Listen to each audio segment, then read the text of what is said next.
वन्दितु सौरसुतं ध्रुवमचलो स्वच्छामि समयपाहं निर्मोह सद्केवली।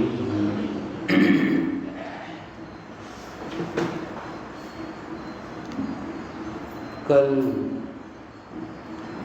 आश्रमों के बारे में एक बात समझी थी कि आश्रम भाव अध्रुव है।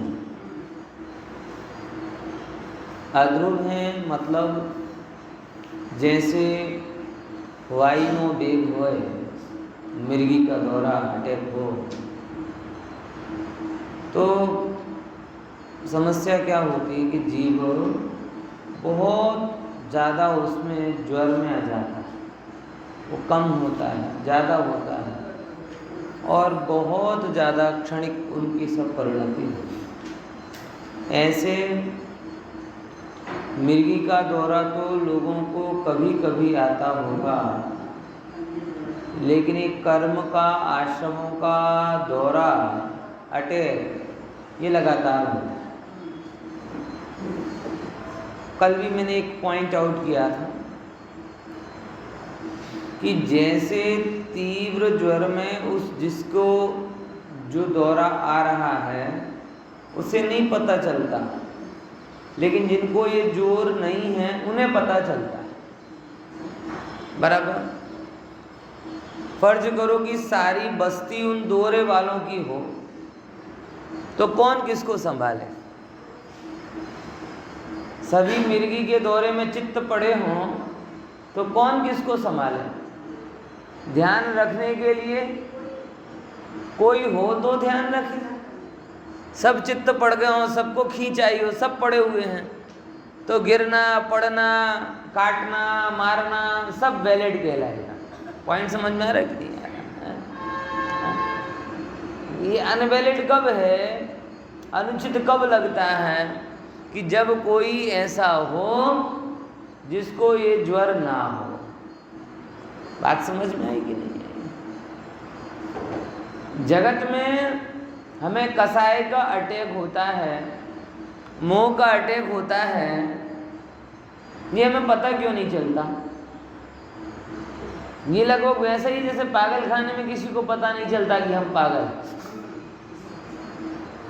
पागल खाने के पागलों का एक बहुत बड़ा भ्रम होता है कि बाहर पागल घूम रहे हैं, हम लोग समझदार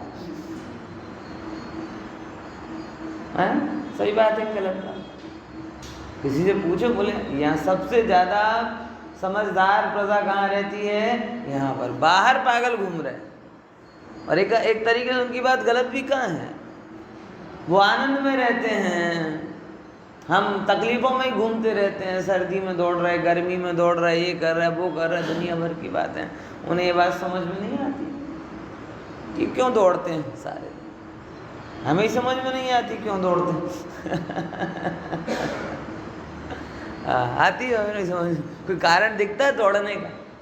ओहो, मोह के ज्वर को हटा के देखो तो दौड़ना ऐसा लगे जैसे अंध कुएं में पड़ना है। अगर मोह का प्रेरक बल ना हो तो एक कदम रखने में ऐसा लगे कि ओ हो ये क्या कर रहे हैं। मेरी बात को बहुत गंभीरता से विचार। तो जैसे पागल खाने में पड़े हुए पागलों को कभी पता नहीं चलता कि वो पागल हैं, क्योंकि सारे पागल आसपास हुए हैं। ऐसे मोह के ज्वर में फंसे हुए जीवों को ये कभी पता नहीं चलता कि हम मोही हैं। क्यों? क्योंकि सारे मोही आसपास खड़े। पागलों के बीच में कोई ज्ञान वाला आवे तो भी बहुत मुश्किल पड़ेगा। वो पागल ज्ञान वालों के बीच में जाए तो उसे कुछ पागलपन का एहसास होगा। पॉइंट समझ में आया? ऐसे हम जरा पंच परमेष्ठी की शरण लें, जिनवाणी की शरण लें, तब जाकर हमारे दिमाग में बात ख्याल में आएगी कि ओ हो जिसे मैं जीवन समझ रहा था वो तो मोह का वेग है। समझ में आया क्या बोला? जिसे मैं जीवन समझ रहा हूँ वो तो मोह का एक वेग है। हर एक के जीवन का एक मूल मंत्र होता है। आप देखना, कोई विषय के पीछे दौड़ता रहता है। मेरे परिजन हैं, वो बार बार एक, देखो भाई अपन तो फाइटर आदमी है, अपन ने जीवन में संघर्ष किया, अपन हमेशा संघर्ष, मतलब उसे अगर कोई ना कोई संघर्ष का विषय ना मिले ना तो खोज लेता है। भोगी भोग के पीछे दौड़ रहा है, लोभी धन के पीछे दौड़ रहा है, जिनने संघर्ष को जीवन मान लिया है वो इनमें ही लगा हुआ है, लड़ाई झगड़ा करने में। सबने एक जीवन को एक अपना मान लिया है कुछ ना कुछ, बस उसके बीच तब ख्याल में आता है ओ हो, जिसे मैं जीवन समझ रहा हूँ वो जीवन नहीं है, वो क्या है? मोह का एक वेग है। चाहे धन कमाना हो तो वो भी मोह का वेग है, चाहे भोग भोगना हो तो भी मोह का एक वेग है, चाहे ये संघर्ष करना हो, बात बात पे लड़ने मारने झगड़ने पर उतारू हो जाना हो, ये भी मोह का एक वेग है। खुद आगे निकलने की होड़ हो या दूसरों को पीछे छोड़ने का विकार हो, वो भी एक वेग है। कुछ पाना ये भी वेग है, कुछ बचाना ये भी वेग है। ओहो, क्या पाए जीव, क्या बचाए, कहाँ जाए, हो विचार तो करो। हैं बोलो, पाते बचाते गिरते पड़ते पूरा जीवन तो जी लिया, थे कहाँ? वहीं के वहीं। ये किया ना, पाने के चक्कर में बहुत कुछ पाया, बचाते बचाते बहुत बचा लिया, गिरे पड़े चढ़े उठे बैठे सब किया, अभी कहाँ हूँ? है वहीं के वहीं। इसीलिए ज्ञान की चक्षु खोलो भाई। ये रोग जो हम अभी झेल रहे हैं ये मिर्गी के रोग से भी भयंकर है,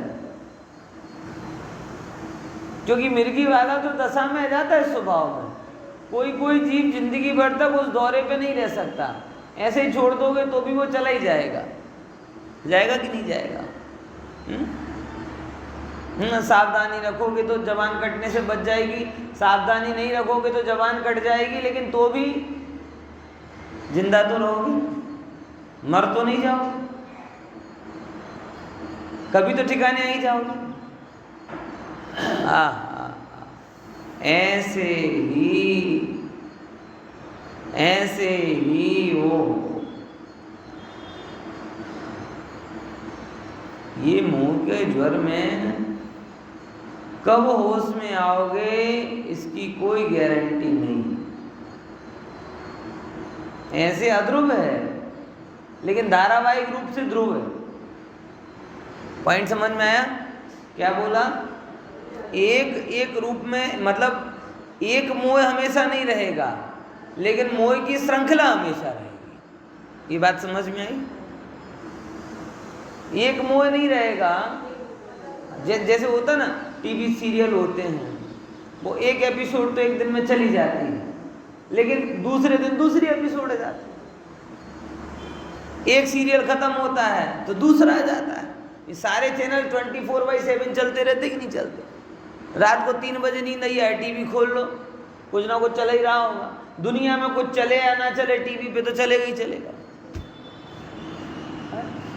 ये क्या है? एक चीज बार बार नहीं आती, लेकिन चीजें बार बार आती रहती।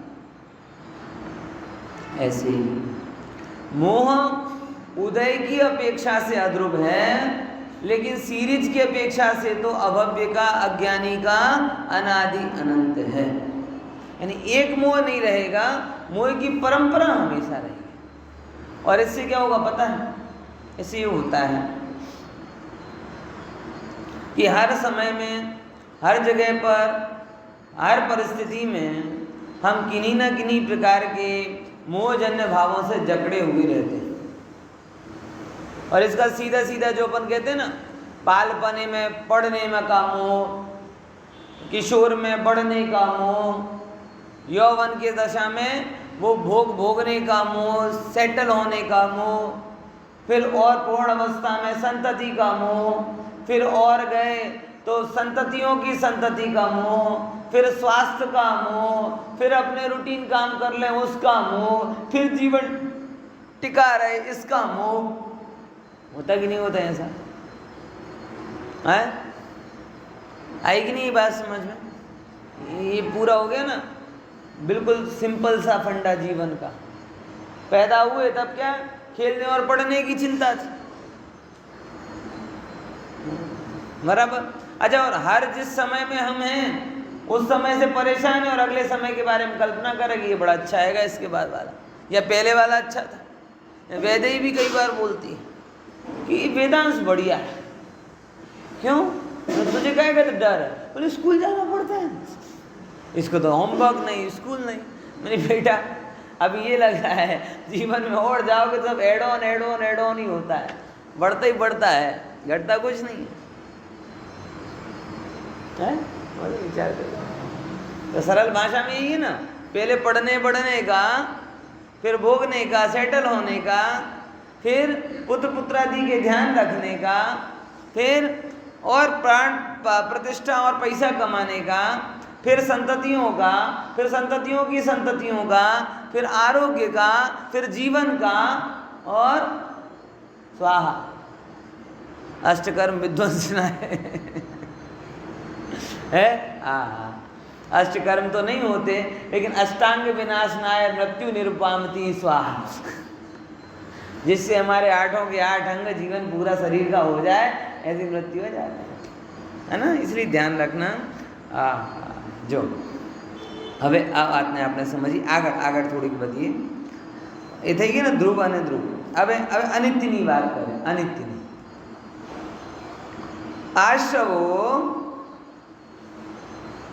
શીત દાહ જ્વરના આવેશની જેમ મળી ગયું ને બધાને, અનુક્રમે ઉત્પન્ન થવા હોવાથી અનિત્ય છે, અને વિજ્ઞાનગન જેનો સ્વભાવ છે એવો જીવ જ नित्य છે।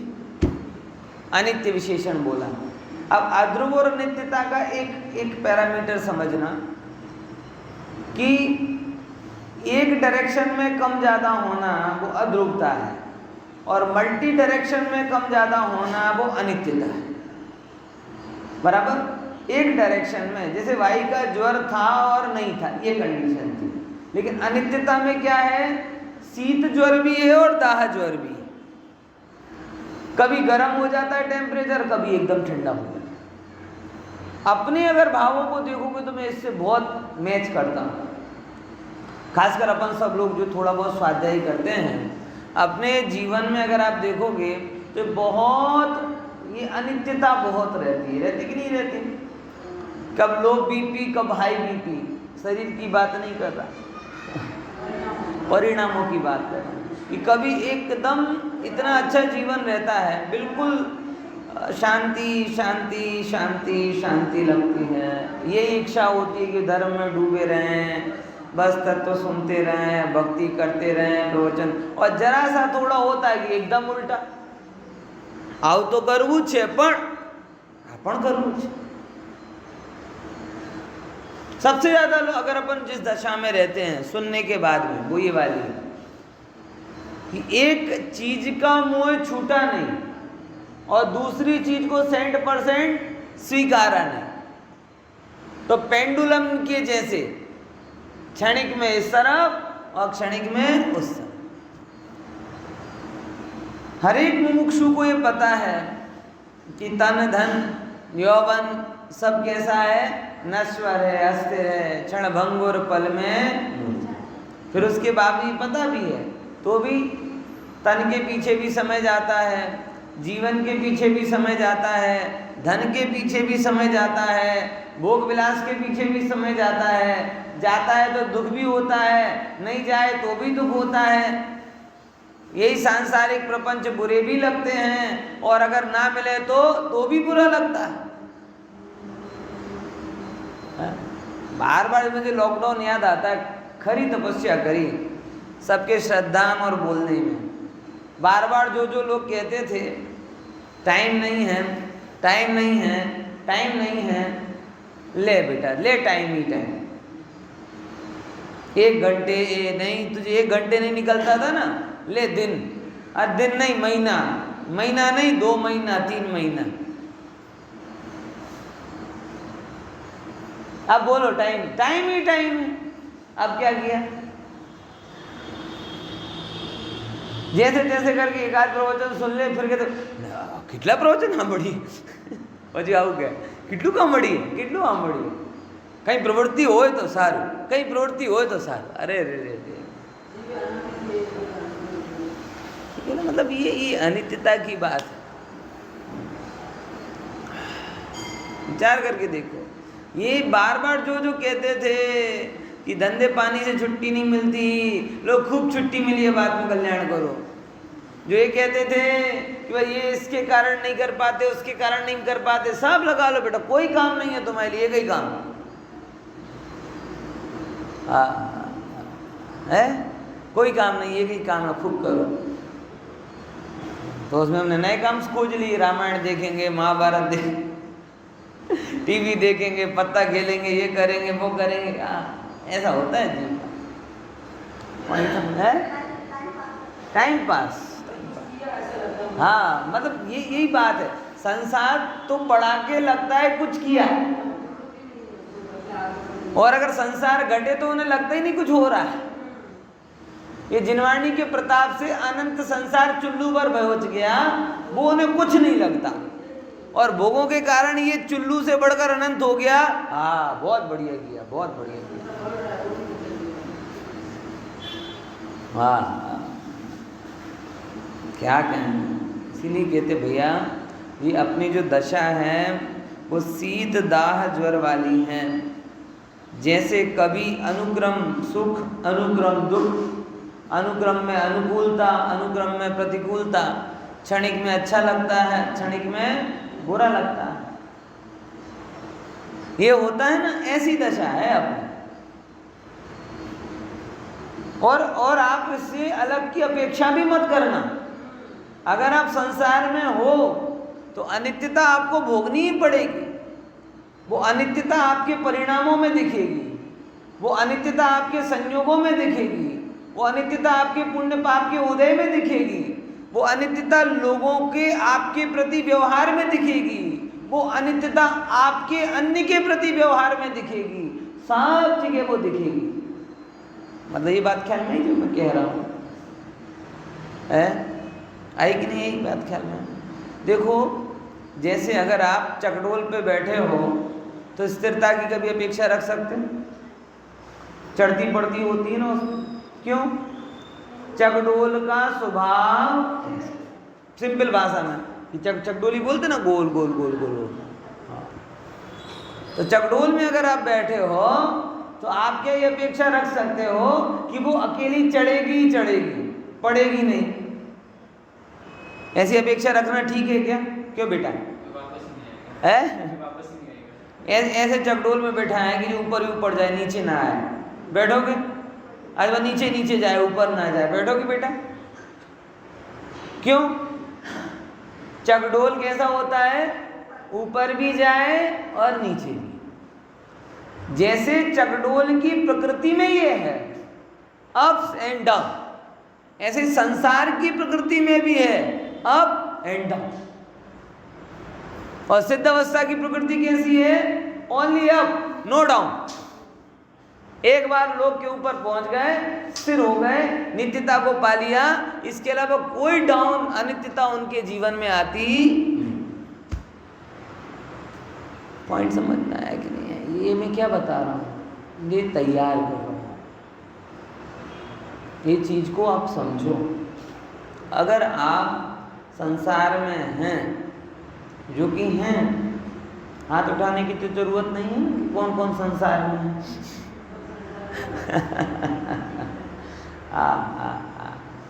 जैसे कि हम संसार में हैं,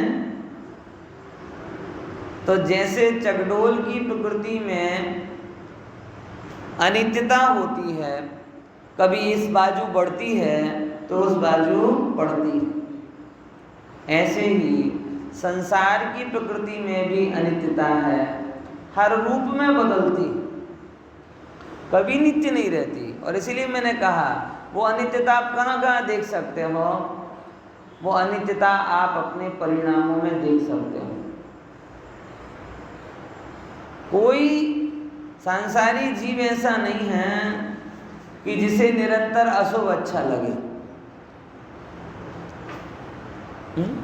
हम होता ना ऑफिस में पूरे जॉब करते हैं, फिर मोबाइल ऐसे अटे हाथ में नहीं रहता है और एक एक घंटे बाद मिलता है, और टी ब्रेक होती है तो सब मोबाइल देखते हैं।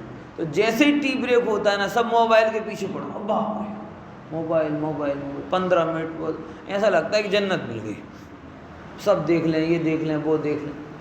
अब बीच में कई बार ऐसा होता है सर्वर प्रॉब्लम हो या इलेक्ट्रिसिटी प्रॉब्लम हो, बराबर, अब वो नहीं है तो अब देखो मोबाइल बैठे बैठे, तो માંડ માંડ घंटे भर सब, अरे यार चालू करो ना, કેટલું જોઈએ। ऐसा मेरी बात नहीं कर रहा, मैं इन जनरल बात कह रहा हूँ, इन जनरल बात कह रहा हूँ। मतलब ये है स्वरूप कि कोई ऐसा नहीं है जो कांस्टेंट अशुभ में रह सके।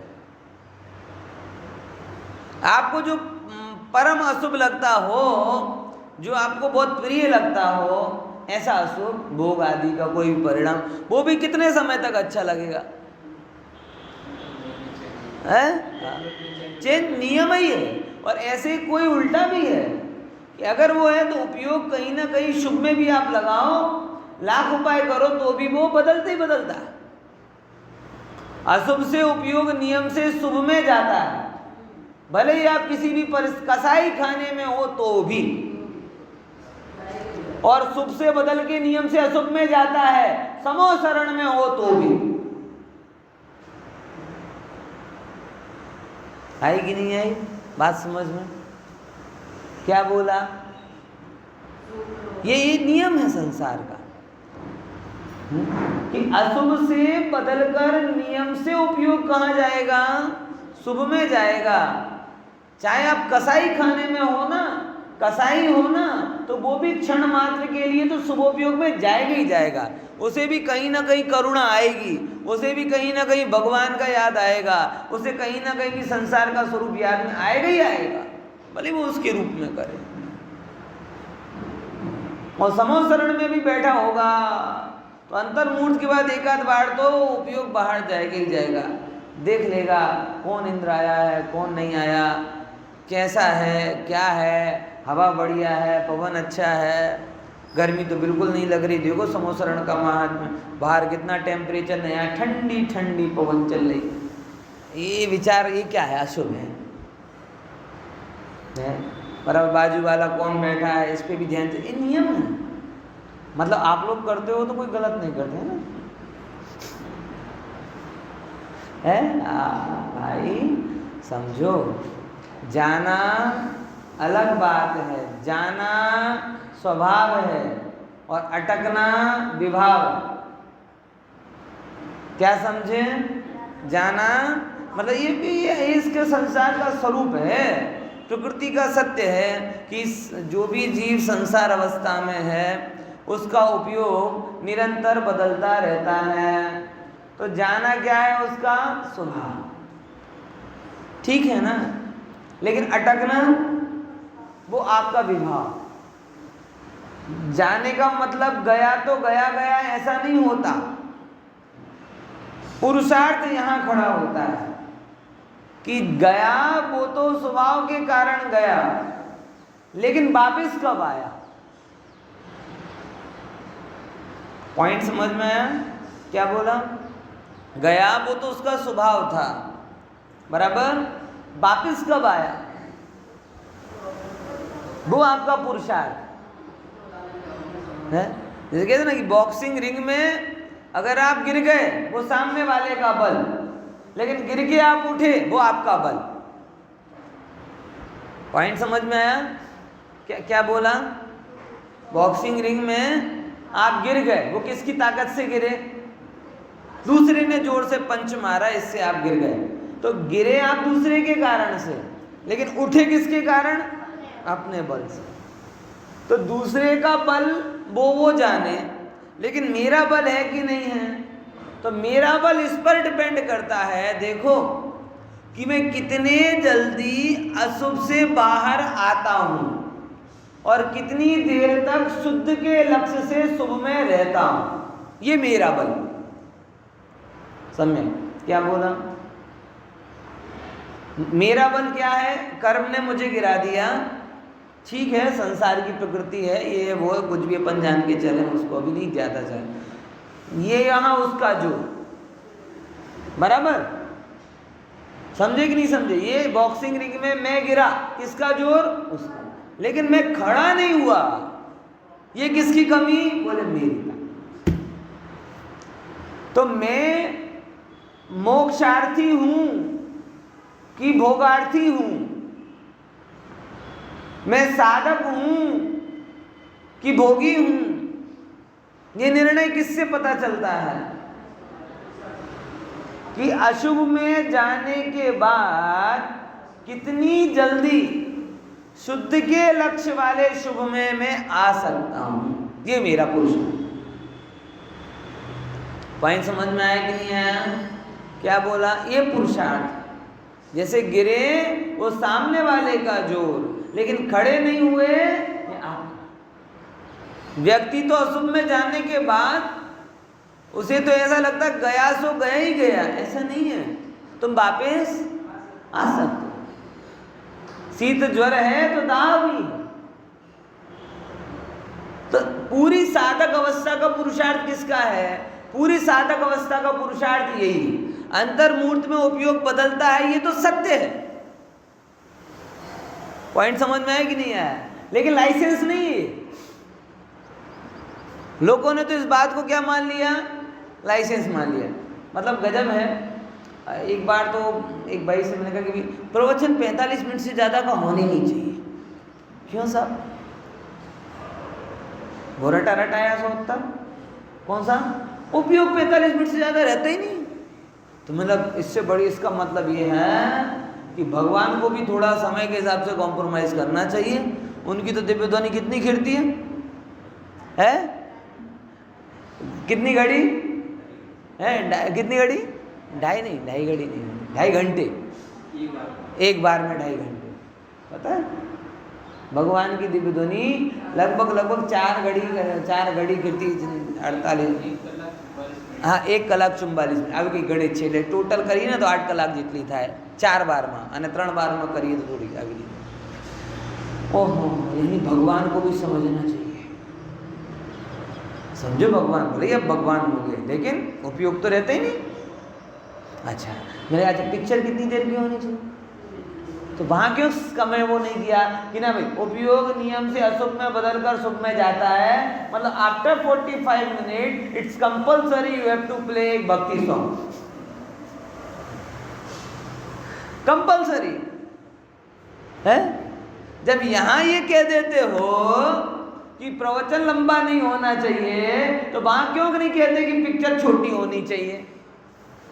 क्योंकि नियम तो ये भी है कि अगर शुभ में उपयोग नहीं रहता तो अशुभ में भी नहीं रहता। પછી તો ગરબામાં ના 45 મિનિટ પછી તો જામે। શું કહો છો? પછી શું થયો? જામ્યો। પહેલા તો રખડતો ફરતો તો ગરબા, પછી જામ્યો, પછી ઓગળે। એટલે सब जगह अशुभ का टाइम लंबा 2 घंटे 3 घंटे, बराबर। और जब आधे घंटे की जॉब को तो कोई जॉब ही नहीं गिनता। पार्ट टाइम जॉब भी 3-4 घंटे की होती, फुल टाइम 8-9 घंटे की होती। अच्छा अशुभ का टाइम इतना, और प्रवचन में उपयोग 48 मिनट से ज़्यादा नहीं रहता। अरे छल है। हम कहाँ कह रहे कि तुम्हारा उपयोग बदलने के लिए तुम्हें जाके एक डांस देख के आना पड़ेगा कि किसी को गाली बककर आनी पड़ेगी तब उपयोग बदला। नहीं भाई, उपयोग क्षण में जाता है और क्षण में जाता है। अब वो 45 मिनट के बाद ही जाए ऐसा कहाँ है? हम तो देख लेते ना कब आउट हो गए। मोबाइल की वाइब्रेशन उपयोग बाहर ले जाती भाई साहब। और जो घरों में जो स्वाध्याय चल रहा है उसकी तो बात ही मत करो। सच बता, घरों में जो स्वाद है, जो लोग बहुत ज़्यादा ऑनलाइन के फेवर में आ गए, उन लोग में एक कहूँ, एक बार मैं ऐसा प्रवचन करूँ ना जिसमें मोबाइल 10 हो, माइक 10 बार बंद हो, बराबर, टीवी 10 बार चालू करूँ, यहाँ से आवाज़ आए, वहाँ से आए, फ़ोन चालू हो, मतलब एक्चुअल में एक दिन तो मेरा ऐसा मन हुआ था कि मैं डेमो करूँ, डेमो कैसा कि बीच प्रवचन में फ़ोन उठाऊँ। अभी यहाँ तो डेमो तो क्लोज कर दिया, अभी क्या बताऊँ मतलब हाँ ठीक है ओके बराबर आता हूँ, ऐसे करके फिर फ़ोन रख दूँ। फिर 5 मिनट बाद फिर आप ये क्या कर रहे हैं, फ़ोन उठा रहे, अरे भाई जब प्रवचन करते करते फ़ोन अलाउड नहीं तो सुनते सुनते फ़ोन अलाउड कैसे हो सकता है? श्रावक तो आप भी हो, श्रावक तो हम भी हैं। यहाँ नहीं हो पाता ये, लेकिन ऑनलाइन में खूब हो रहा है। और लोग पकड़ के बैठे मुँह से। वो समय एक अपवाद था, तब अपन ने शुरू किया, लेकिन अब लोग उसे पकड़ कर बैठ गए। कैसे? जब आपको प्रवचन सुनते सुनते मैं बीच में ऐसे विघ्न करूं कि फोन लूं, खिड़की बंद करूं, उठ के चला जाऊं, फिर आ जाऊं, आपका उपयोग कितना लगेगा? तो जो चीजें आप अभी देखते देखते नहीं लग रही, वही तो घर में होती। ऐसा नहीं होता क्या ऑनलाइन में? कितनी जगह आप, कितने लोग हैं ऐसे जो ऐसे व्यवस्थित बैठकर सुनते हैं, विचार करते हैं। हमेशा सेकेंडरी उसको रखा जाता है, प्राइमरी अपने काम को रखा जाता है। तो कैसे हम उसे राजमार्ग मान लें? हाँ, समझ में आया। इसलिए भैया ये चीज को थोड़ा समझो, ये एक अल्टरनेट साधन है, एग्जैक्ट साधन नहीं। स्वाध्याय करना, स्वाध्याय सभाओं में जाना, सब काम छोड़ के सुनना, ये राजमार्ग है। इसे छोड़ना नहीं, खोना नहीं, क्योंकि बाहर में वो पात्रता और वो तन्मयता नहीं होती। और अगर कभी कदाचित परिस्थिति संयोग के कारण वैसा सुनना पड़े तो उसे बिल्कुल ऐसा ही मानना कि जैसे मैं साक्षात बैठकर सुन रहा हूं, तो ही उसका माल समझ में आएगा, नहीं तो खो जाएगा।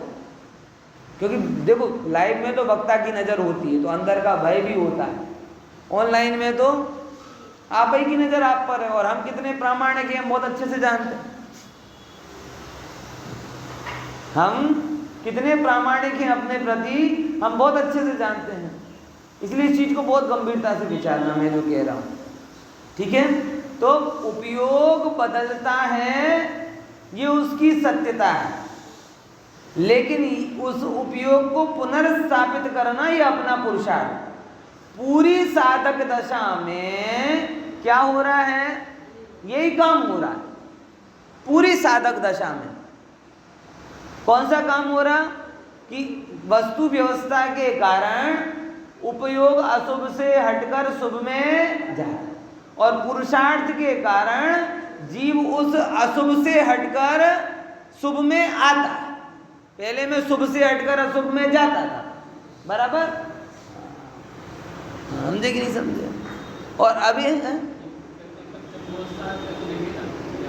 आगे भी जाएगा, वहाँ शुभ और शुद्ध का होगा, और अव्यक्त रूप से तो वहाँ पे भी थोड़ा बहुत अशुभ पड़ा रहता है। आहार संज्ञा को क्या बोलोगे? ये स्थूल कथन है कि छठे गुणस्थान में अशुभोपयोग नहीं होता।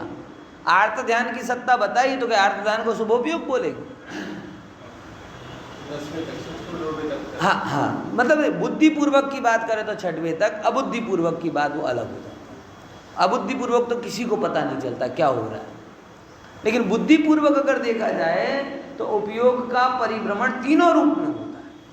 हाँ, स्थूल रूप से ऐसा कहा जाता है कि वहाँ पे अशुभ नहीं है, लेकिन सूक्ष्म रूप से देखा जाए तो आर्त ध्यान की सत्ता बताई जा रही, आहार आदि का विचार होता है, और ये सब अशुभ भी होता है। अरे आप अगर मूलाचार वगैरह कभी ग्रंथ पढ़ो ना तो पता चलता है कि एक मुनिराज दूसरे मुनिराज से मिलते हैं यात्रा करके, कैसी यात्रा रही, आहार वगैरह हुआ था कि नहीं हुआ, शरीर की स्थिति ठीक है कि नहीं है, ऐसे व्यवहारिक प्रश्न भी पूछते हैं। आपको ये लगे अरे ये तो सब सांसारिक प्रश्न है, ये कैसे पूछ लिए, पर मुनि से पूछ रहा है ऐसा मूलाचार में लेकर। बराबर। हमने कई बार कहते मुनि जीवन का थोड़ा व्यवहारिक स्वरूप भी हमें समझना चाहिए, तो अमुक गलत फहमियाँ हैं ना वो मूल से निकलेंगी कि मुनि भी ऐसे मतलब आकाश में रहने वाले होते, ऐसा नहीं है। वो अगर देह को धारण किए हैं, वो एक संघ में रह रहे हैं, तो संगोचित व्यवहार होता है। ऐसा बात समझ में आई? ऐसा तो समझो। हाँ, तो अशुभ में होते ही होता है, तो ये तो ठीक है, लेकिन उसके आधार पर नहीं, ठीक ना। पूरी साधक दशा में हम यही करते हैं कि भूमिका अनुसार अशुभ परिणामों में कमी हो, भूमिका अनुसार शुभ परिणामों में वृद्धि हो। क्या बोला?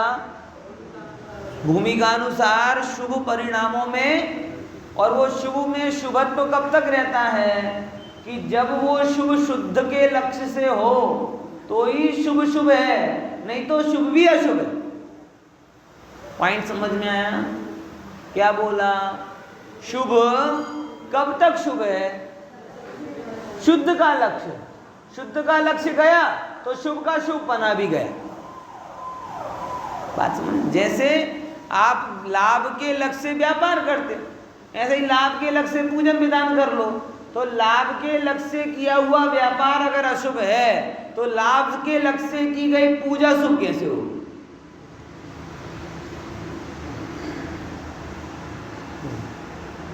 विचार करके देखो। मान के लिए आप गाड़ी लेकर आए वो अशुभ है, और मान के लिए आप पंडिताई बताने लगे तो वो शुभ कैसे होगा? बस सीधी सी गणित है ना। वो साधन अलग अलग हुए, एक में गाड़ी साधन बनाई, एक में पंडिताई को साधन बनाया, मान तो सेम रहा ना। बात समझ में आई कि नहीं? हाँ, तो जो भी साधक जीव है जैसे अपन हैं, उन सब का एक दायित्व है, कांस्टेंट दायित्व है, लगातार दायित्व है। कैसा? कि आपका उपयोग जैसे ही अशुभ आदि तीव्र कषाय में जाए, वैसे ही शुद्धत्व के लक्ष्य से उसको स्थिर करने का प्रयास करो।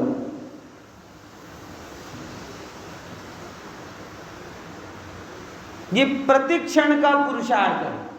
जाना कोई बड़ी बात नहीं है, आप समझो, ये सत्य पर्याय का। आप भले ही, मैं तो कई बार विचार हूं, वर्तमान में बुद्धिपूर्वक मैंने एक भी ऐसा काम नहीं किया होगा जिससे अनंत संसार बढ़े, ऐसा लगे कि कोई किसी से बहुत ज्यादा लपजप नहीं, कुछ भी नहीं, लेकिन उसके बावजूद भी पूर्वकृत इतने कर्म का प्रवाह होता है कि आप वर्तमान में ना बढ़ाओ तो भी वो बढ़ बढ़कर सामने आता। आप समझ में आ रहे हैं? इस भाव में अगर आप संसार बढ़ाने का रत्ती मात्र भी प्रयास ना करो तो भी ऑलरेडी इतना बढ़ा हुआ है कि वो उदय में आए बिना रहता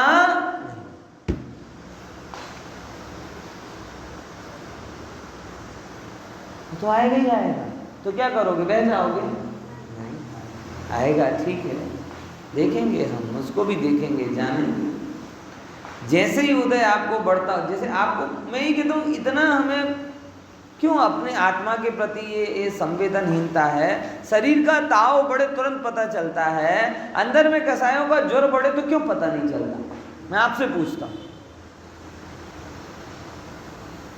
ये कोरोना हुआ ना, तब मुझे 15-20 साल बाद पता चला, मुझे याद ही नहीं था कभी ताव आया हो। मुझे सच में याद नहीं, बचपन में कभी आया हो तो आया हो, उसके बाद से लेकर मुझे लास्ट ईयर तक मुझे पता ही नहीं हो चलता था कि 98-99 डिग्री क्या हो। ये कोरोना ने सिखाया। कभी तो मतलब तब मैंने विचार करना चालू किया कि ताव आए तो थर्मामीटर से नापने की जरूरत नहीं होती, तुम्हारा शरीर खुद बता देता है। पहले मुझे प्रश्न होता था कई बार, कैसे पता चलता? वो हर बार नापते तो ही अरे तुम्हारा शरीर अंग अंग बता रहा है कि देखो, वो लेते डोलो खेते, डोलो डोलो होता है। मेरे कोरोना के टाइम में सब डोलो खा के डोलते थे। है हो जाया, तो उसका तो असर अनित्य होता था, वो तो कैसा होता था, अनित्य। बस जब दवा खाई तब तक शांत, और जैसे उसका असर कम हुआ तो आपको टेम्परेचर से मापने की जरूरत नहीं, आपका शरीर खुद बता देता था आई एम कमिंग। समझ में आया? हाँ। अब मैं तब मेरे चिंतन करता था, देखो शरीर का ताप बढ़े और मैं शरीर नहीं हूं तो भी मुझे पता चल जाए। शरीर का ताप बढ़े, मैं शरीर नहीं हूं तो भी मुझे ताप का पता चल, मतलब थर्मामीटर तो इसके लिए लगाते थे कि कितना है, बाकी है ये तो अपने आप पता चलता था। पॉइंट समझ में आया कि नहीं आया? जो मैं नहीं हूं उसका ताप मुझे तुरंत पता चलता है बढ़ते ही, तो जो मैं हूं उसका ताप क्यों पता नहीं चल रहा? कारण सिंपल है, आत्मा में एब्सेंट हो, शरीर में प्रेजेंट हो। शरीर से थोड़े से एब्सेंट हो जाओ, आत्मा की प्रेजेंटनेस ख्याल में जाएगी। सच बता रहा हूं, थोड़े ये अपने मानसिक भ्रम से दूर जाके देखोगे तो बढ़ता हुआ क्रोध, बढ़ता हुआ मान, बढ़ता हुआ विकार आपको ऐसे ही दिखाई देगा जैसे बुखार में आपको अपना ज्वर दिखाई देगा। क्योंकि तुम्हारे हमारे ज्ञान में ऐसी ताकत है जान सके, लेकिन ज्ञान को हाजिर करो तब ना। वो ज्ञान पूरी तरीके से विकारों में घुल मिल गया, उसका अस्तित्व जुदा रखा ही नहीं हमने। पॉइंट समझ में आया कि नहीं आया? ये बड़ी गहरी बात कह रहा हूं, इसको समझना। विकार को बताने वाला कौन? ज्ञान।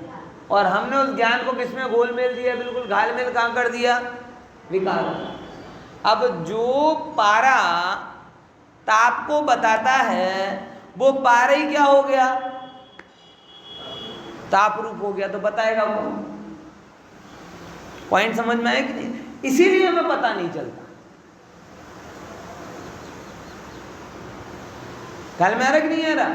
फिर से, ये थर्मामीटर में कौन बताता है आपके ताप को? कांच तो नहीं बताता, कौन बताता है? पारा बताता है ना, पारा। वो पारा क्यों बताता है? कि पारा पारे के रूप में रहे तो आपके ताप को बता दे, और अगर पारा ताप रूप हो जाए तो कैसे बताए? Simple logic. ऐसे ज्ञान कषायों से भिन्न रहे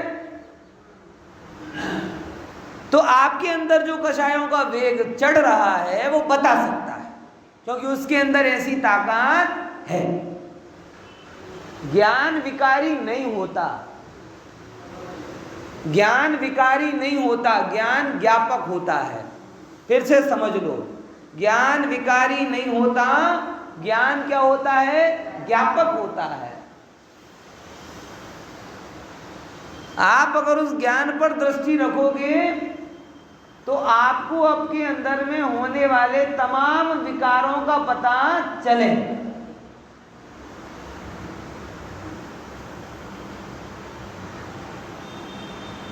लेकिन बस वही बात है, हमने उस ज्ञान को भिन्न देखा ही नहीं।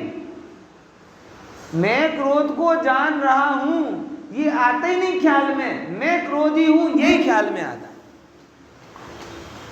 बोलो ईमानदारी से, ऐसे ही होता है कि नहीं होता? मैं क्रोध, ये कभी अंतर करते हो? मैं क्रोध को जान रहा हूं, नहीं मुझे क्रोध आ रहा है, मैं क्रोधी। अरे नहीं, तुझे क्रोध आया ही नहीं, तू जान रहा है, तू क्रोध रूप परिणमित हुआ।